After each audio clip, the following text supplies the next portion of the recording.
ومولانا محمد وبارک وسلم۔ دنیا جہان میں جتنی چیزیں ہیں ان تمام چیزوں کے مالک اللہ رب العزت ہیں۔ یوں دنیا میں ہم بہت ساری چیزوں کے بارے میں دعویٰ کرتے ہیں، میری یہ چیز ہے، میں اس چیز کا مالک ہوں، اس چیز کو مجھے میرے والد نے دیا ہے، یہ مجھے وراثت میں ملی ہے، اس لیے میں اس کا مالک ہوں۔ بعض اوقات بندہ دیکھتا ہے میرے والد، میرے دادا فلاں اور فلاں آبا و اجداد میرے اس مکان میں رہتے تھے، اب میں بھی چونکہ اسی مکان میں رہ رہا ہوں، میری پیدائش اسی مکان میں ہوئی ہے، لہٰذا میں اس مکان کا مالک ہوں۔ یاد رکھیں، دنیا میں جتنی چیزیں ہیں ہم ان چیزوں کے بارے میں چاہے مالک ہونے کا دعویٰ کریں، مگر ہم اپنے اس دعوے میں سچے نہیں ہوتے، جھوٹے ہوتے ہیں، چونکہ تمام چیزوں کے مالک اصل میں انسان نہیں ہے، ہم نہیں ہیں، آپ نہیں ہیں۔ اصل میں جو ملکیت سجتی ہے وہ مالک کو سجتی ہے، مالک الملک کو سجتی ہے، اور مالک الملک کی جو ذات ہے وہ اللہ رب العزت کی ذات ہے۔ اللہ تعالیٰ ان تمام چیزوں کے خالق بھی ہیں اور ان تمام چیزوں کے مالک بھی ہیں۔ ہم پراپرٹی والے ہوں، کہیں میں اس کا مالک ہوں، ایسا بالکل نہیں ہے۔ اگر آپ اس کے مالک ہیں تو آج یہ آپ کی ملکیت میں ہے، جب آپ نہیں ہوں گے تو یہی چیز آپ کی اولاد کی ملکیت میں چلی جائے گی۔ جب آپ کی اولاد چلی جائے گی تو اس کے بعد جو اس کی اولادیں آئیں گی وہ چیز اس کو مل جائے گی۔ معلوم ہوا کہ یہ چیزیں جتنی بھی ہیں ان سب چیزوں کے مالک اللہ ہیں۔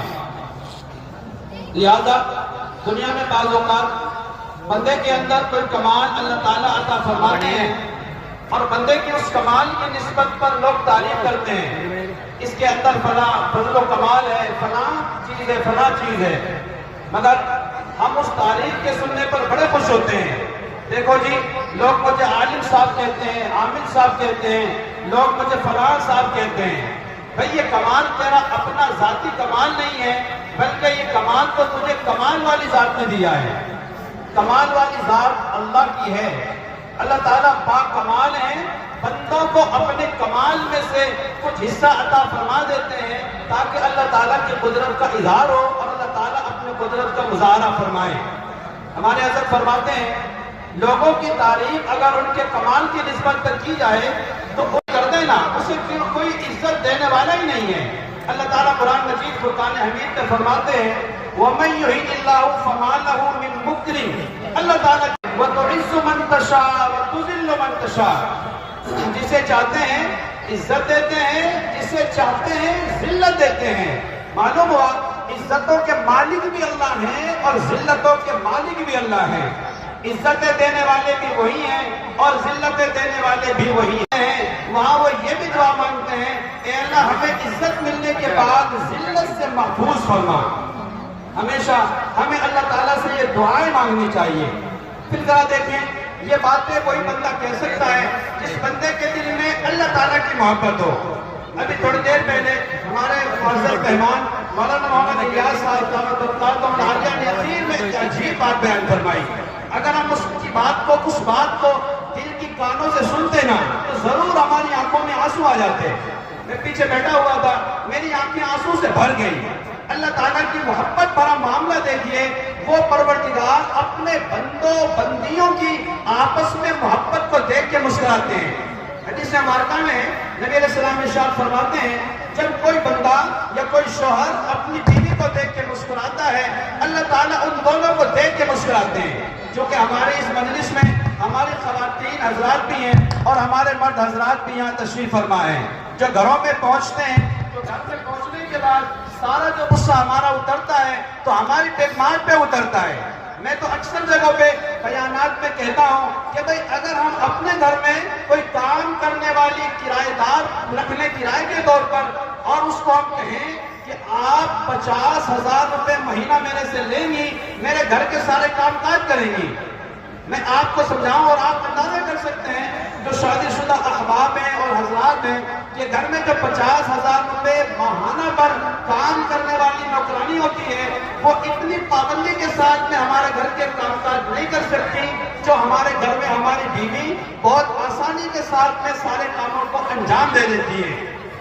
رات کو سوئی ہوئی ہوتی ہیں, ہم کبھی کبھی دیر میں گھر پہ پہنچتے ہیں, وہ دروازہ کھولتی ہیں, پوچھتی ہیں کھانا کھا لیا ہے آپ نے. وہ الگ بات ہے کہ کسی میاں بیوی کے درمیان آپس میں محبت اور پیار نہ ہو تو ایک الگ مسئلہ ہے, ورنہ عام طریقے سے ہوتا یہی ہے کہ یہ بیچاری بڑی خدمتیں کرتی ہیں. آپ اگر دیکھیں گے انبیاء علیہ السلام کے زندگی کا دور تو کریڈٹ انہیں کو جاتا ہے. نبی علیہ السلام کے بارے میں آپ اگر سیرت طیبہ کا مطالعہ کریں گے تو کریڈٹ اما خدیجہ الکبریٰ کو جاتا ہے, اما عائشہ رضی اللہ تعالیٰ عنہ کو جاتا ہے, ازواج مطہرات کو جاتا ہے. تو یہ ساری چیزیں اس وقت بندے کے دل میں آ سکتی ہیں جب بندے کے دل میں اللہ تعالیٰ کی محبت ہو. اور ذرا ہمارے مشائخ فرماتے ہیں اور افسوس کے ساتھ فرماتے ہیں, ہائے افسوس وہ بندہ اس دنیا میں کیسے زندگی بسر کرتا ہوگا جس کے دل میں اللہ رب العزت کی محبت کے علاوہ کسی اور بندے کی محبت ہو. اور اگر کسی کے دل میں بیوی کی محبت ہے تو یہ بھی دراصل اللہ ہی کی محبت ہے, کیونکہ اللہ ہی نے ہمیں حکم دیا ہے کہ تم اپنی بیویوں سے محبت کرو. آپ ذرا دیکھیں اللہ تعالیٰ سے محبت کرنے والے بندے اس دنیا میں کیسے کیسے گزرے ہیں. چنانچہ سیدنا ابراہیم خلیل اللہ علیہ السلام اللہ تعالیٰ کے دوست ہیں. دیگر انبیاء علیہ السلام کو اللہ تعالیٰ نے انبیاء بنایا, رسول بنایا, پیغمبری کا درجہ دیا, مگر سیدنا ابراہیم علیہ السلام کو اللہ تعالیٰ نے اپنے خلت کا مقام عطا کیا, مقام خلت دیا. ہزاروں انبیاء سیدنا ابراہیم علیہ السلام کے نسل میں پیدا ہوئے. کتابوں میں لکھا ہے کہ ایک موقع پر سیدنا ابراہیم علیہ السلام بکریاں چرا رہے تھے, جنگل میں بکریوں کا ریوڑ ان کے ساتھ میں تھا. ایک آدمی آیا اور آنے کے بعد اس نے اللہ تعالیٰ کی تعریف کچھ ان الفاظ میں فرمائی, سبحان ذی الملک والملکوت سبحان ذی العزت والعظمت والہیبت والقدرت والکبریاء والجبروت. جیسے ان الفاظ میں اللہ تعالیٰ کی تعریف فرمائی نا, تو چونکہ اللہ تعالیٰ کے دوست ہیں نا حضرت ابراہیم خلیل اللہ, انہیں تو اللہ تعالیٰ کی تعریف سن کے مزہ آ گیا اور یہ کہا اے بندے خدا تو انہی الفاظ میں میرے سامنے اللہ تعالیٰ کی تعریف ایک مرتبہ پھر کر دے. میں نے یہ مضمون اس لیے سنا ہے کہ ہماری اس مجلس میں ہمارے بہت سارے خانقاہ میں اللہ اللہ کا ذکر کرنے والے احباب بھی میرے نظروں کے سامنے ہیں جو یہاں بیٹھے ہوئے ہیں, کہ اللہ تعالیٰ کی کچھ باتیں بھی انہیں بتائیں جو اس رائے سلوک میں قدم رکھ رہے ہیں اور اللہ تعالیٰ کی محبت کو پانے کے لیے بڑا مجاہدہ کر رہے ہیں. اب ذرا دیکھیں تو ابراہیم علیہ السلام سے اس بندے نے کہا بھائی میں نے آپ کے سامنے اللہ کی تعریف کر دی ہے, اگر میں آپ کے سامنے اس مرتبہ پھر اللہ کی تعریف کروں آپ مجھے اس کے بدلے میں کیا دیں گے؟ تو ابراہیم علیہ السلام نے کہا میں اس کے بدلے میں آپ کو اپنی بکریوں کا آدھا ریوڑ دے دوں گا. آپ اندازہ کر سکتے ہیں کہ آج کا یہ دور تو فیکٹریوں کا دور ہے, زمینوں کا دور ہے, کھیتی باڑی کا دور ہے, ملازمت کا دور ہے, مگر اس دور میں اگر لوگ کام کاج کرتے تھے, اپنا ذریعہ معاش تلاش کرتے تھے تو ان کے پاس بکریاں ہی ہوتی تھی. اور انبیاء علیہ السلام کا تو تمام انبیاء سے اللہ تعالیٰ نے بکریاں چروائی ہیں. یہ موقع نہیں ہے ورنہ تفصیل سے سمجھایا جاتا اور بتایا جاتا. تو ابراہیم علیہ السلام سے کہا کہ آپ اس کے بدلے میں مجھے کیا دیں گے؟ ابراہیم علیہ السلام نے کہا میں اس کے بدلے میں تمہیں اپنی بکریوں کا آدھا ریوڑ دے دوں گا. تو اس بندے نے اللہ تعالیٰ کی تعریف ہی کر دی. انہیں اور مزہ آیا, کیونکہ جس کے دل میں جس کی محبت ہوتی ہے اگر اس کے تذکرے کیے جائیں تو جی چاہتا ہے کہ رات تو گزر جائے مگر اس کا تذکرہ ختم نہ ہو. چنانچہ جیسے تعریف کی نا تو ابراہیم علیہ السلام کو اور مزہ آیا. مزہ آنے کے بعد ابراہیم علیہ السلام نے پھر پوچھا کہ بھائی ایک مرتبہ پھر میرے سامنے تم میرے اللہ کی تعریف کرو. تو انہوں نے کہا کہ آپ اس کے بدلے میں مجھے کیا دیں گے؟ تو ابراہیم علیہ السلام نے کہا کہ دیکھو اگر آپ میرے سامنے ایک مرتبہ اللہ کی تعریف کرتے ہوئے نا تو میں اپنی بکریوں کا آدھا ریوڑ بھی تمہیں دے دوں گا. اب آدھا ریوڑ تو پہلے دے دیا, آدھا ریوڑ دوسری مرتبہ دے دیا. اندازہ کر سکتے ہیں کہ اگر اس ریوڑ میں 1000 بکریاں ہوں تو 500 بکریاں تو پہلے دے دی اور 500 پھر بعد میں دے دی. اور آج کے اس دور میں اگر آپ 1000 بکریوں کی قیمت جوڑیں نا تو میرے خیال سے کئی لاکھ روپے بنے گی 1000 بکریوں کی قیمتیں. چنانچہ جب ساری بکریاں ابراہیم علیہ السلام نے ان کو دے دی تو انہیں اور مزہ آیا. انہوں نے پھر کہا کہ بھئی ایک مرتبہ تم میرے اللہ کی تعریف میرے سامنے پھر کر دو. تو انہوں نے کہا کہ بھئی آپ مجھے اس کے بدلے میں کیا دیں گے؟ اب تو آپ کے پاس دینے کے لیے بکریاں بھی نہیں بچی ہیں. تو ابراہیم علیہ السلام نے کہا دیکھو اب میری بکریاں ساری تمہارے پاس چلی گئی ہیں, اب تمہیں انہیں چرانے کے لیے ایک چروائے کی ضرورت پڑے گی, میں تمہاری بکریوں کو چرا دیا کروں گا. جیسے ہی ابراہیم علیہ السلام نے یہ کہا نا تو اس بندے نے کہا کہ بھئی مجھے تو اللہ تعالیٰ نے بھیجا ہے, میں کوئی عام انسان نہیں ہوں بلکہ میں تو رب کا بھیجا ہوا فرشتہ ہوں.